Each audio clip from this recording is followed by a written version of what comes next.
Assalamualaikum warahmatullahi wabarakatuh. Selamat datang di seri ke-6 dari transformasi digital. Sebelumnya kita sudah bahas apa itu transformasi digital, kemudian kita juga bahas ada area-area yang terdampak seperti customer, kemudian kompetisi, data, inovasi, value gitu. Nah, di kesempatan kali ini kita akan membahas eh, hal terakhir dalam transformasi digital dalam perspektif eh, model bisnis. Jadi kita hari ini akan fokus kepada apa itu model bisnis di yang kita katakan sebagai disruptive business model. Apa aja yang terkait dengan hal ini nanti.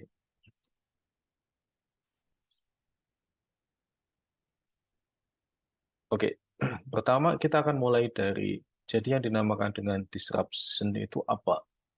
Ada beberapa teori sebenarnya yang bisa kita pakai untuk disruption ini, tapi dalam sesi ini kita hanya membahas satu saja yaitu disruption itu dikatakan disruption itu jika dia itu terjadi pada satu industri, kemudian jadi dia terjadi pada satu industri di mana terdapat challenger. Nah, challenger itu menawarkan value yang lebih besar atau jauh lebih besar dalam perspektif customer kepada para existing players, pada perusahaan-perusahaan atau organisasi existing, yang susah sekali untuk dilawan. Bahasa sederhananya gitu. Jadi ada challenger, nah challengernya ini menawarkan value yang signifikan, lebih baik, lebih besar kepada customer, dan existing players itu susah sekali untuk berkompetisi, bertahan terhadap itu. Itu namanya disruption. Nah, berarti di sini ada dua sisi yang menarik yang kita bisa tinjau. Satu, sebagai sebagai challenger, sebagai challenger ini, yang satu pada existing firms. Nah, karena kan realnya di dunia ini kita bisa memposisikan diri sebagai challenger atau bisa juga kita ini sudah ada organisasi, sudah ada perusahaan, mesti bertahan, bagaimana tetap bisa bertahan atau bahkan kita tetap bisa tumbuh, growth, bahkan menang. Walaupun ada disruptor. Bahkan bagaimana misalnya kita bisa menjadi disruptor. Tidak sekedar jadi objek, kita jadi subjek, jadi winner nanti. Nah, ini yang pertanyaan paling challenging, paling mendasar dari materi yang akan kita bahas kali ini. Nah, sebelumnya kita mungkin akan bahas beberapa.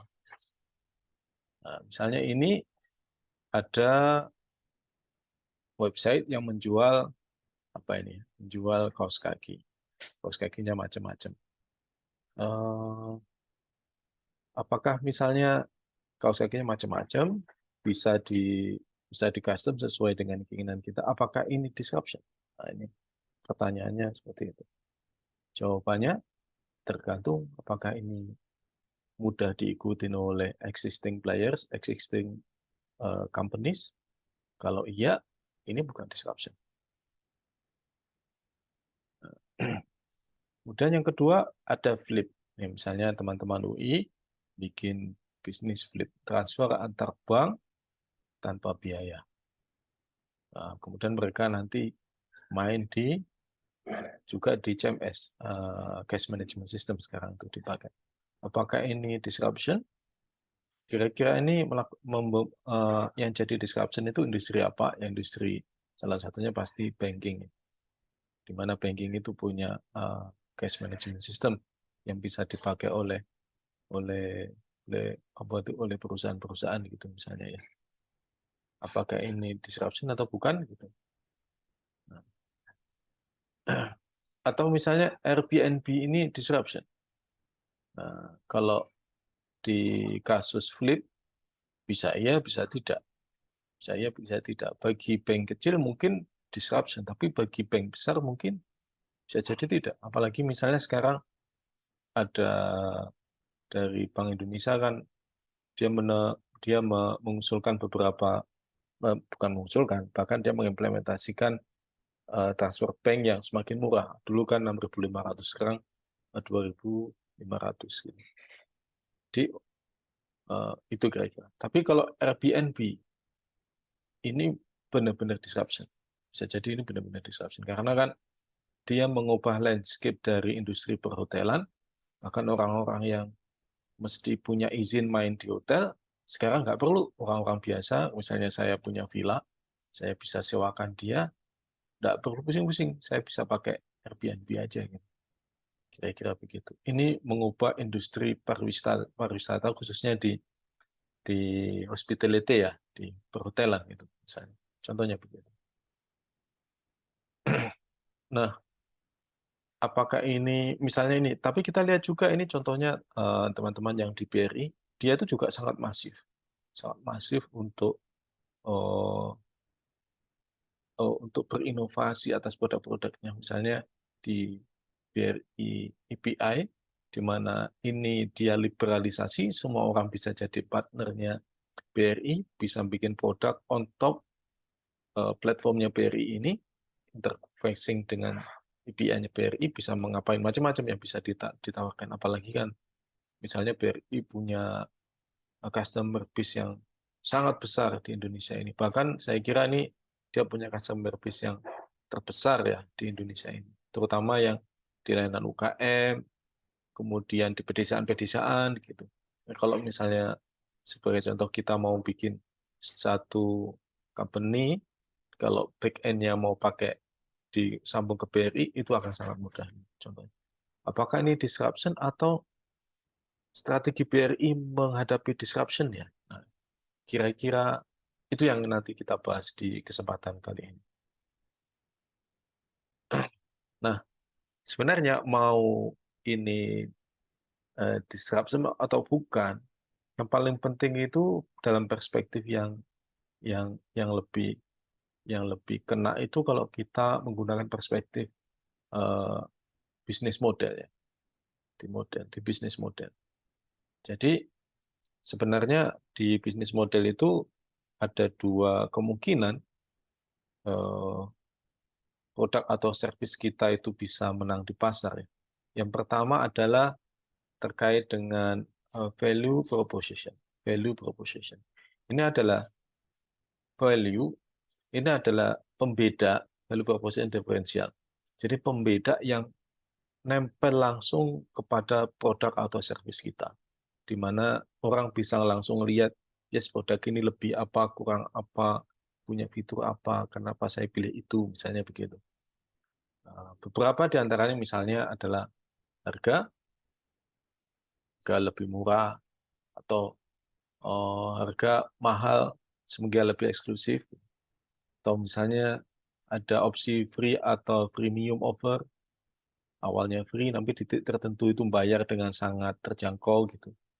Kemudian untuk akses, kemudian konsum dari produk atau servisnya, kemudian simplicity, kemudian penggunaan gitu, personalisasi di setiap orang itu akan disesuaikan produknya sesuai dengan karakteristik dia, atau misalnya ada agregasi jadi sellernya banyak, itu diagregasi sehingga customer bisa punya pilihan lebih banyak gitu.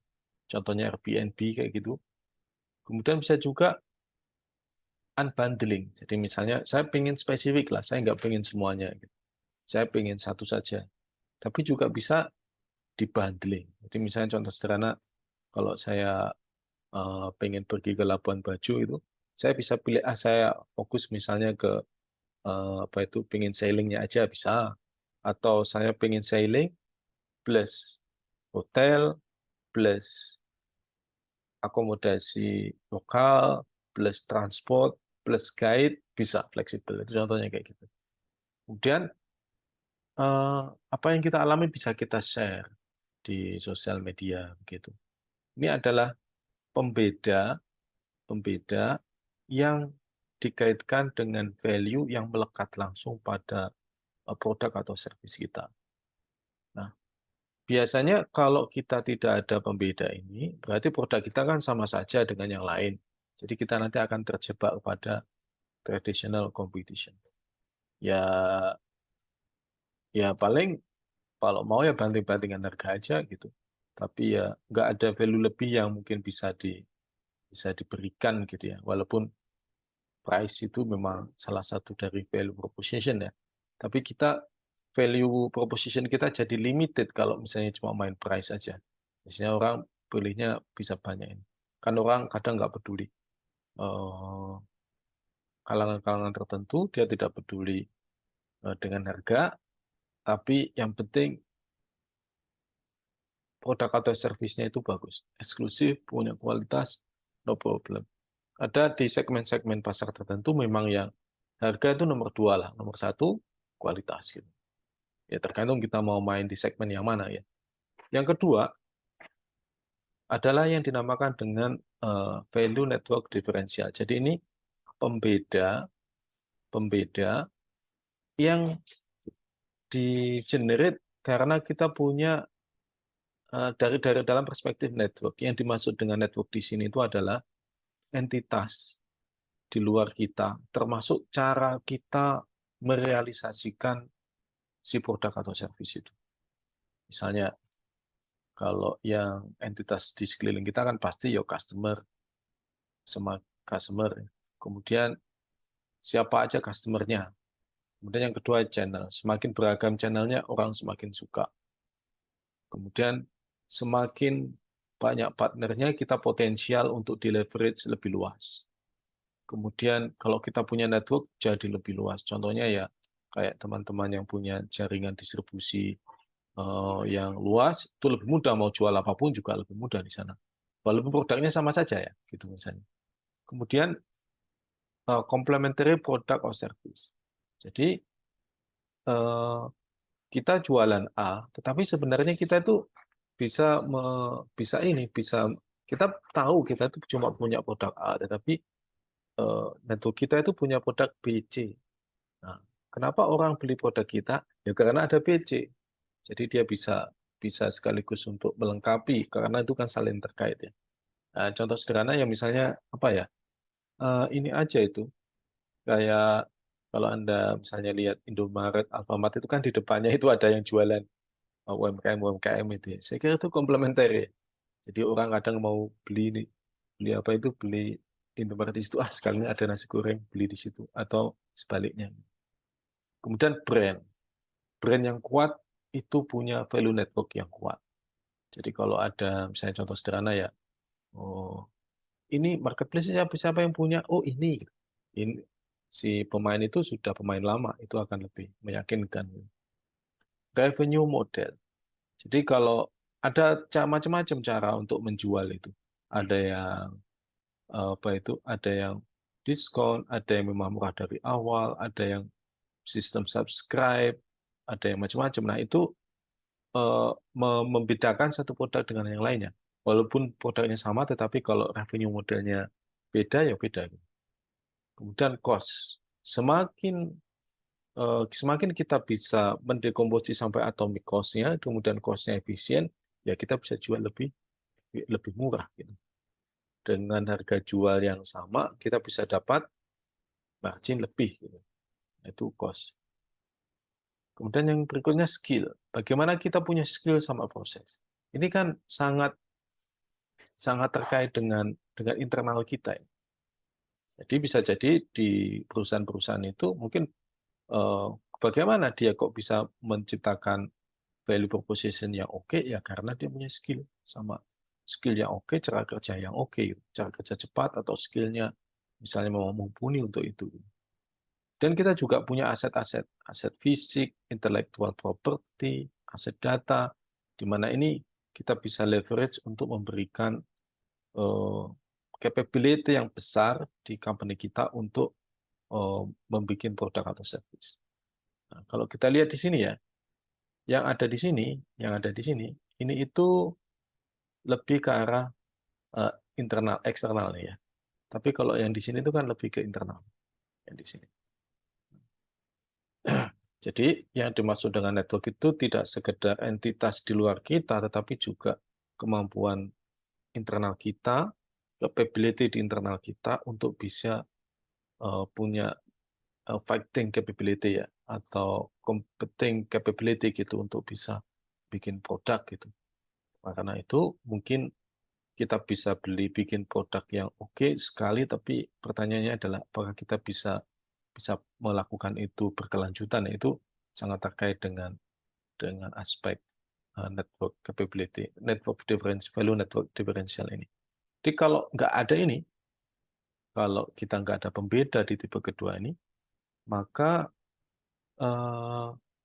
incumbent, kalau kita newcomer, incumbent itu akan mudah untuk mengimitasi, untuk gampang mengimitasi, membuat produk yang sama, service yang sama, akhirnya nanti kita susah malah compete lagi kalau kita disruptor lah ya, kira-kira begitu. Jadi istilahnya kalau orang itu punya capability besar, itu copy paste ide orang lain itu mudah gitu. Nah, contohnya gitu. Makanya contoh sederhana kenapa kayak Huawei itu nge-keep PhD itu di atas 10.000 ya. Karena dia ngejar ini intellectual property right ini. Karena semua riset produk dia kan itu kan pada teknologi, jadi mesti punya intellectual property. Kalau enggak nanti dia selalu mesti membayar paten-paten pihak-pihak ketiga, pihak-pihak lainnya, dan itu membuat harganya tidak bersaing nanti. Oke, itu adalah model bisnis. Mohon maaf ini, the answer is model-model, harusnya bisnis model.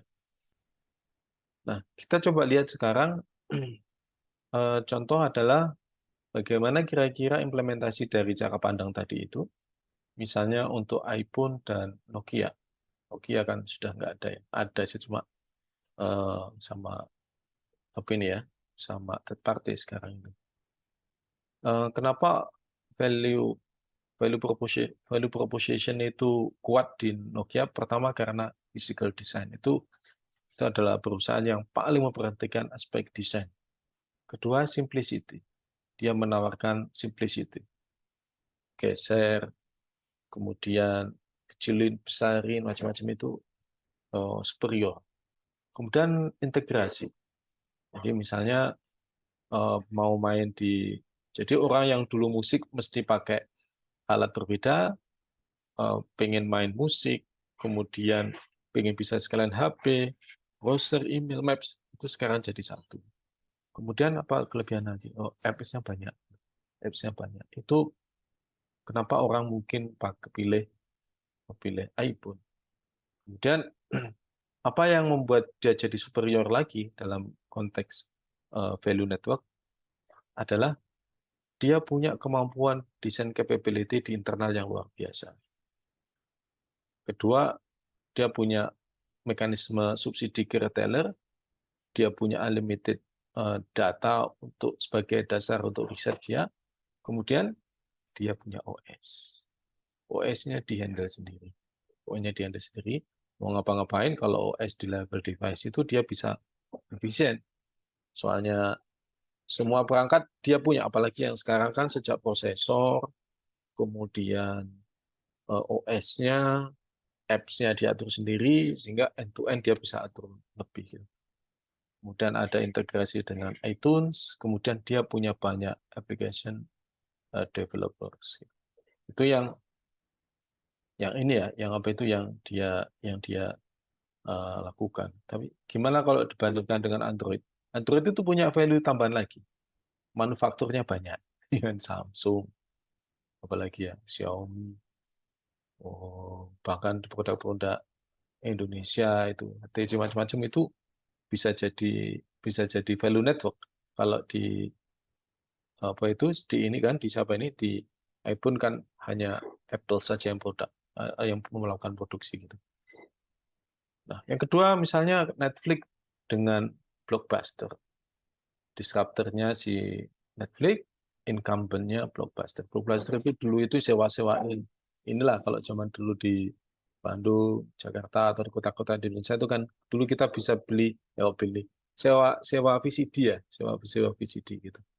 Nah, kalau telat ya mesti kita bayar gitu, bayar denda gitu. Kalau sekarang dengan Netflix itu apa yang dia tawarkan di value proposition-nya, tidak ada biaya telat, gampang akses, pilihannya banyak, kemudian ada personalized recommendation. Yang ini sempat kita bahas kan ya di kelas secara khusus. Kemudian apa yang di value network? Pertama, subscription-nya. Subscription-nya sebagai model yang ya kita bisa pilih-pilih. Kemudian kita bisa akses mudah pakai e-commerce. Kemudian dia punya recommendation engine. Ini arsitektur teknisnya seperti kita bahas ya. Kemudian juga dia punya warehouse dan mail distribution system. Kemudian no retail cost. Ini yang dia tawarkan oleh si Netflix. Nah, tapi mungkin pertanyaan dasarnya gitu ya. Nanti contoh-contoh. Bagaimana sebenarnya bisnis model itu tersusun oleh apa saja gitu ya. Bisnis model itu tersusun oleh apa aja. Ini kita akan bahas di sini karena nanti kita akan gunakan ini sebagai cara untuk membuat strategi kalau kita sebagai incumbent atau sebagai challenger seperti apa. Yang pertama, bisnis model itu komponen pertama itu pertama adalah masalah customer trajectory. Jadi ini ada dua tipe, outside in atau inside out. Kalau outside in itu maksudnya itu adalah ada customer-customer yang belum menggunakan produk incumbent, nah itu yang kita tawarin. Ada customer-customer yang belum menggunakan produknya incumbent, kita tawarin. Jadi kan di luar jadinya masuk gitu. Makanya outside in. Tapi kalau inside out enggak. Customer itu sekarang itu sudah menggunakan produknya incumbent. Nah, kita tawarin dengan apa itu dengan daya tawar yang lebih sehingga nanti dia itu ikut atau membeli produk servisnya si newcomer ini, si disruptor itu. Jadi inside out, macam kayak apa itu? Macam kayak uh, uh, iPhone kan begitu ya, kira-kira begitu, inside out itu.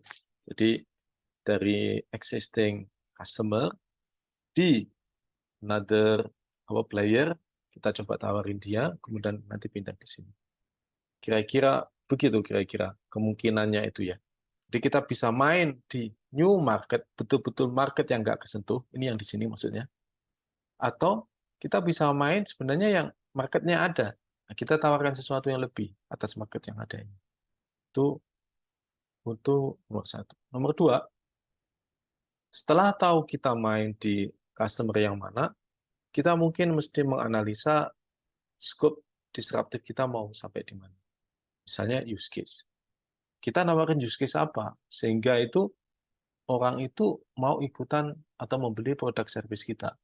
Misalnya contoh kayak apa itu di buku itu ya. Dunia buku itu kan kalau jualannya kan jualan fisik lah awalnya. Kemudian muncul buku digital atau electronic book. Apa yang ditawarkan oleh electronic book? Ya kira-kira bahasa marketingnya Anda bisa punya unlimited buku di manapun, kapanpun Anda bisa baca. Kalau mau liburan, Anda nggak perlu bawa semua buku, cukup bawa gadgetnya saja, contohnya begitu. Nah, karena kita punya use case-nya itu, berarti kita tetapkan segmennya mau yang mana. Customer-nya mau yang mana. Kan kita bisa jadi nggak bisa semuanya. Jadi kita mau fokus mau ke segmen yang mana. Kemudian kita mau menggunakan network effect apa? Maksudnya network value network diferensial yang mana? Kalau use case ini kan sebenarnya itu lebih ke arah value proposition ya. Ini value proposition. Kalau network itu network proposition. Jadi kita mau menggunakan apa di internal kita, di eksternal kita, ekosistem yang bisa kita apa itu empower ya untuk ini gitu. Jadi setelah kita jelas main di customer trajectory, kita coba analisa lagi di dalamnya itu use case-nya apa yang kita tawarkan dan segmennya lebih dispesifikan, kemudian network effect-nya yang mana gitu.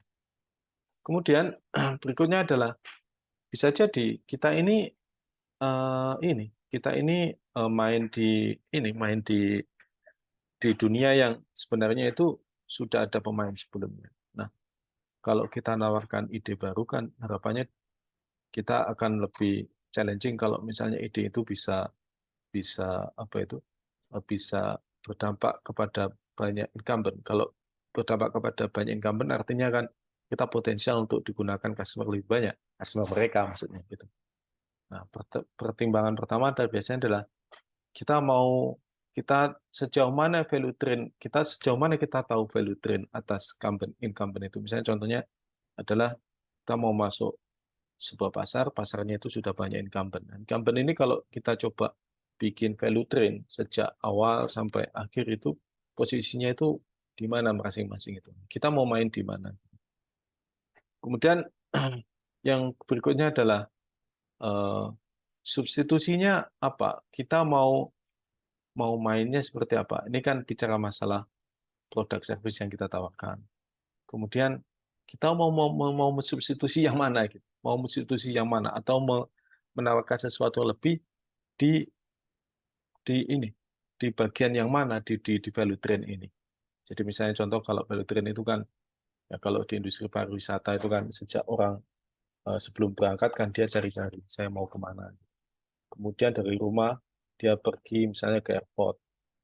Kemudian di airport dia terbang. Nah di airportnya sendiri kan ada bisnis. Dia terbang ke satu tempat lain. Kemudian di tempat itu dia mau pergi kemana? Dia mungkin stay di situ 3 hari, 4 hari, 7 hari gitu. Dia keliling-keliling di situ gitu. Nah kemudian eh, seperti dari sana dia akan kebayang saya di value train yang seperti itu, urutan value yang kayak gitu, saya ini mau main di mananya? Semuanya kah? Atau mulai yang dari mana? Kemudian ada juga pertanyaan-pertanyaan mendasar. Laddering itu maksudnya, oh begini, laddering itu kira-kira sederhananya adalah, setelah kita tahu value train-nya ini, dan kita mau melakukan masuk di wilayah mana, kan kita mesti analisa ya. Contoh sederhana, kenapa orang kok pakai produk existing? Kenapa dia puas dengan produk atau service existing? Kenapa dia nggak puas sama produk atau service existing? Jadi why? Pertanyaan-pertanyaan yang why itu. Nah dari sana nanti kita akan kebayang kalau kita mau masuk satu value train tertentu, mau segmen yang mau semua atau sepotong dari value train yang panjang, kita bisa tahu kalau kita mau jadi substitusi atau kita menawarkan bahkan new services, kita berdasarkan laddering. Laddering biasanya why question, why questions. Kenapa, kenapa, kenapa gitu. Kira-kira itu bisnis modelnya. Jadi mesti jelas dulu customer trajectory-nya kita pakai strategi yang mana, mau pasar yang existing, mau customer yang sebelumnya nggak pernah dibidik, atau existing customer ke existing market dan menawarkan sesuatu yang lebih. Yang kedua, setelah sudah jelas itu, oke, ini perbedaannya apa? Use case yang ditawarkan itu apa kepada si customer tadi? Kemudian, apakah kita perlu membuat spesifikasi yang lebih? Misalnya main di pasar premium atau tidak premium gitu. Misalnya harganya medium ke bawah gitu. Kemudian kita identifikasi apa yang bisa membuat kita itu punya susah diimitasi. Susah diimitasi itu di networking. Kemudian kita coba breakdown lebih detail lagi, coba tawarkan value-nya apa itu di train semua itu. Nah, analisa mana orang suka, mana yang gue suka. Kita mau masuk di mana. Sehingga ketika mau nanti produk service-nya jelas itu kita jadi jelas. Soalnya kita punya jawaban atas pertanyaan kenapa. Kira-kira itu adalah diskusi besar bisnis modelnya. Sekarang bagaimana menggunakan yang tadi itu, tiga itu menjadi bagian dari strategi kita. Nah, ini adalah peta model bisnis disruptif yang kita bisa gunakan. Kemungkinan kita posisinya itu di challenger, kemungkinan. Kemungkinan yang kedua, kita incumbent. Kemungkinan kita itu incumbent. Jadi, si model ini nanti bisa dipakai baik sebagai challenger maupun sebagai incumbent. Jadi, misal nih contoh, saya contoh saya adalah sebagai challenger, maka saya identifikasi dulu incumbent yang saya masukin ini siapa saja.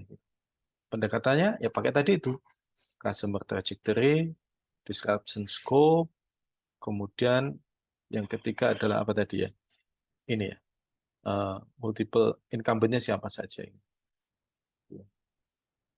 Setelah itu kita akan tahu customer-nya itu siapa saja. Customer-nya itu siapa saja di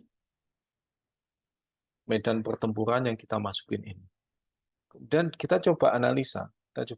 Misalnya ya, oke, biar misalnya ini dalam perspektifnya challenger. Oke, value proposition-nya itu apa? Dari sisi produk, cara dapatnya dari mana? Dari use case, dari value train, dari use case, dari laddering questions tadi, why tadi itu, sehingga kita bisa dapat itu. Value network-nya apa? Biar kita itu susah diimitasi.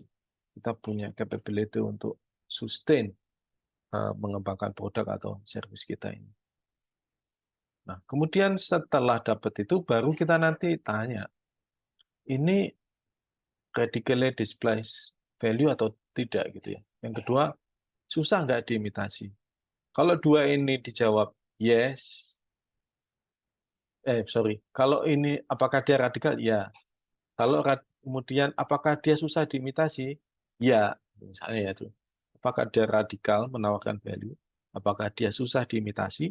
Kalau dua-duanya jawaban yes, berarti ini disruptive business model gitu.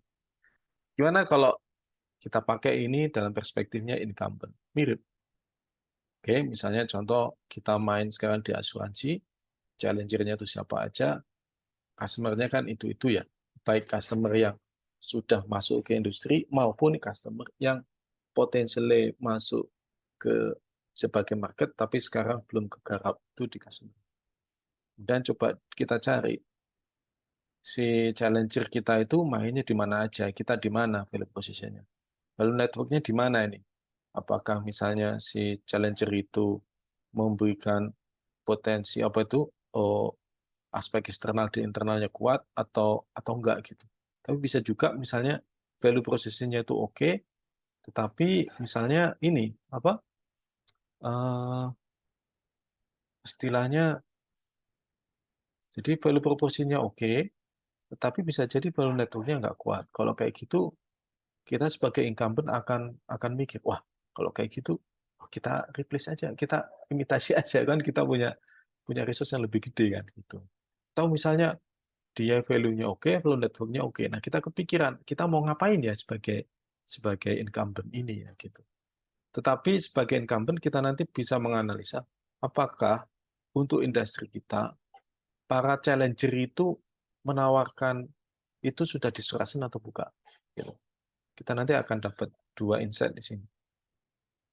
Radically displace value, kalau yes berarti produk service kita itu sudah ke displace sama punya para pemain baru. Kemudian kalau apakah itu susah diimitasi? Kalau ini jawabannya ya, berarti challenger kita itu punya kekuatan yang luar biasa. Kita mesti semakin waspada. Itu peta. Jadi pertama mungkin peta. Nah, pertanyaannya, kalau kita jadi incumbent, gimana cara menghadapinya? Dan ini pertanyaan yang mayoritas jadi satu sisi mencari ide baru sebagai challenger, kita tadi sudah bahas.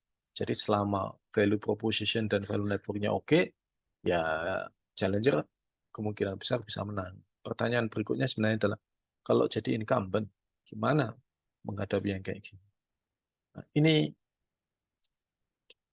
metodenya seperti ini. Jadi di sini kita bicara masalah ada 3 tadi itu ya. tetap yang kita pakai di business model. Kita analisa customer trajectory, analisa disruptive scope, kemudian analisa incumbent, nggak cuma kita. Jadi misalnya contoh sederhana, kita main di hotel. Nah, itu kan hotel nggak cuma kita. Kemudian berdasarkan value train kan saingan kita banyak ya, bisa backward, bisa forward, macam-macam gitu. Nah, kita analisa incumbent-nya. Ini sudah kita bahas sebelumnya. Nah, berikutnya adalah kita bicara masalah ada kemungkinan itu dua, kalau kita sebagai incumbent itu. Pertama, ya sudah kita jadi disruptor.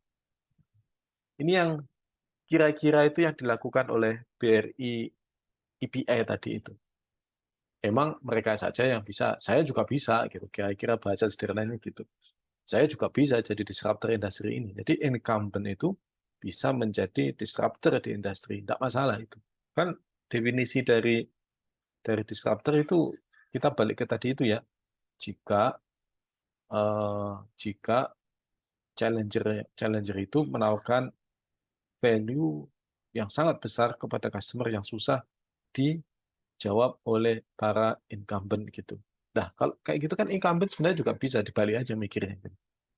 Ada beberapa cara kalau incumbent pengen jadi disruptor. Pertama, akuisisi saja. Ini yang paling banyak dipakai.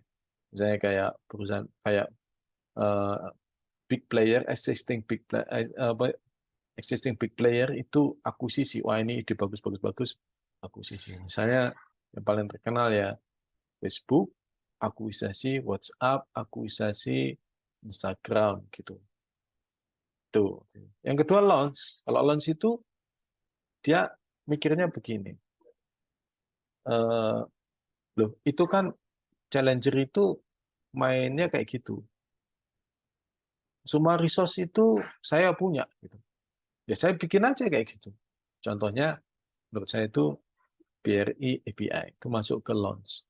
Jadi menawarkan sama seperti challenger, bahkan bisa lebih. Kenapa? Karena dia sebenarnya dalam tanda kutip punya resources yang bisa di-empower untuk mengejar kekurangan dari apa misalnya yang challenger yang tadi masuk pertama.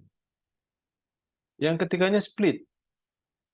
Kalau split ini bisa jadi contoh sederhana itu contoh paling terkenal itu misalnya adalah Google karena ada iPhone datang kemudian yang dia sudah akuisisi Android tahun 2005 kalau nggak salah itu 2005 atau 2006.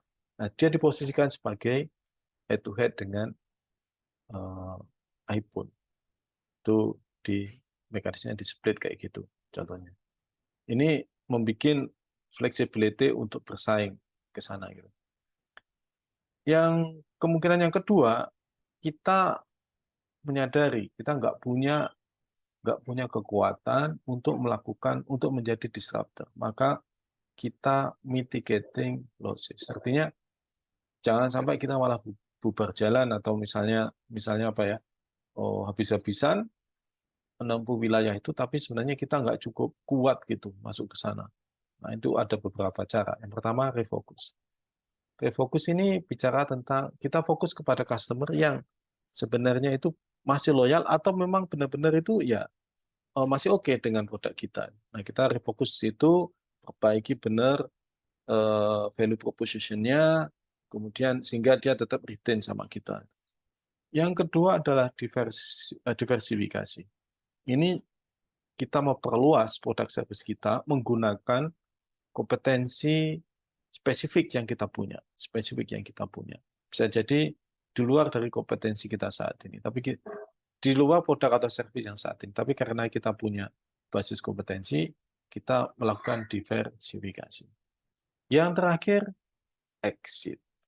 Ya kan nggak punya pilihan lain. Kalau misalnya saya bertahan malah semakin berdarah-darah, mending saya exit sekarang. Kalau saya exit sekarang, saya masih punya resource, saya bisa bikin company baru atau service baru, saya bisa invest gitu. Sehingga saya nggak hangus 100% gitu. Kira-kira begitu yang bisa disampaikan untuk kuliah kali ini tentang apa itu bisnis model dalam perspektif bisnis model, kaitannya dengan disruptif. Jadi sederhananya kita bisa menggunakan perspektif bisnis model ini baik sebagai challenger maupun sebagai incumbent untuk menghadapi disruptif.